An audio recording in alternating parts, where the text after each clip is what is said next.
All right, so this is our third lecture in chapter 19. By the way, I'm in a secret location because we are at Be Home, Be Safe. And I've got a black shirt on now. This is part of the whole secret thing. I want to talk to you about damages, but specifically the book addresses these, and it can get very confusing. So I'm in section 19.3c. It's on page 353 of the text. And your book divides damages up into types. It classifies them. And this can tend to get confusing sometimes, so let me try and explain this a little better. We can classify a lot of things in a lot of different ways.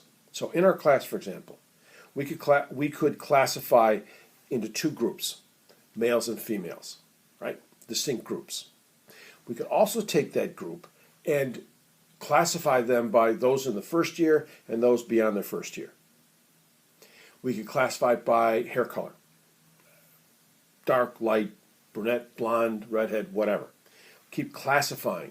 And so you, as a student, would find yourself in this class and in that class and the other class. And it's still you.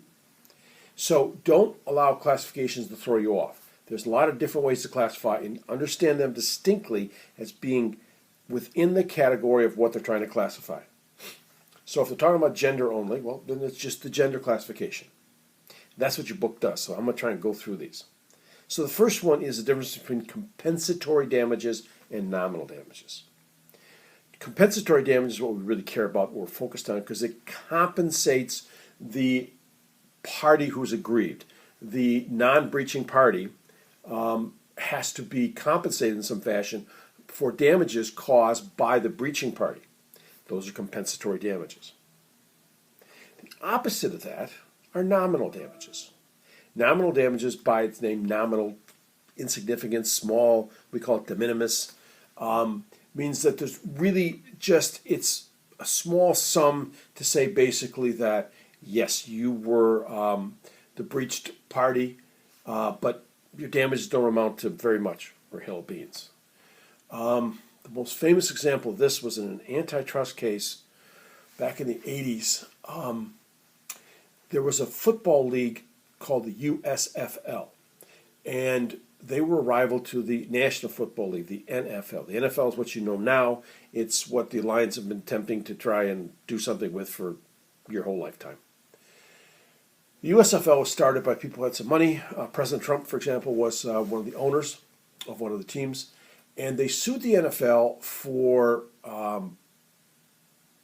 monopoly. That is, they were trying to monopolize the football world and the football professional teams and the players. And the USFL eventually went out of business. They sunk a lot of money in that thing, and it didn't really work. And so they sued the NFL.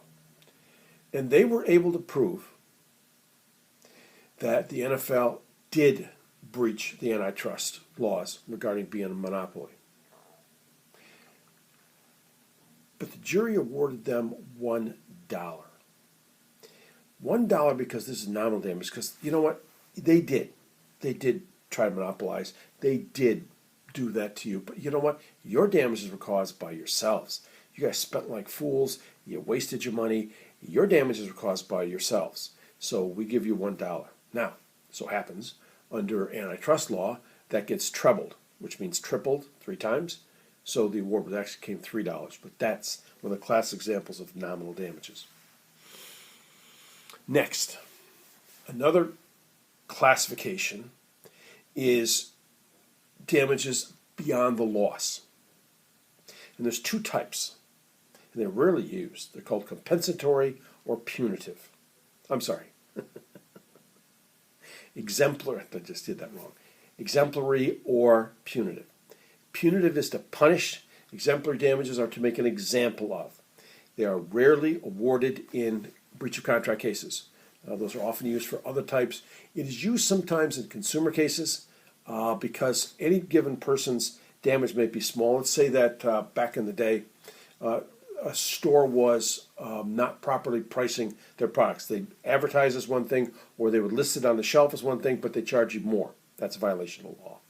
Well, maybe each person got ripped off for 13 cents. Well, that's not much of a way to go about it. However, to try and make an example out of that story, they might award a lot higher damages than was done. And punitive is to punish. And you don't see that very much. They can't happen.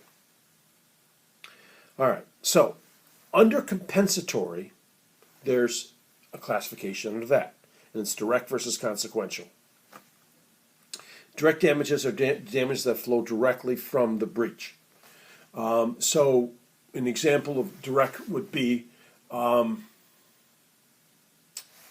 actually, let's do another video just on that. That's a great idea.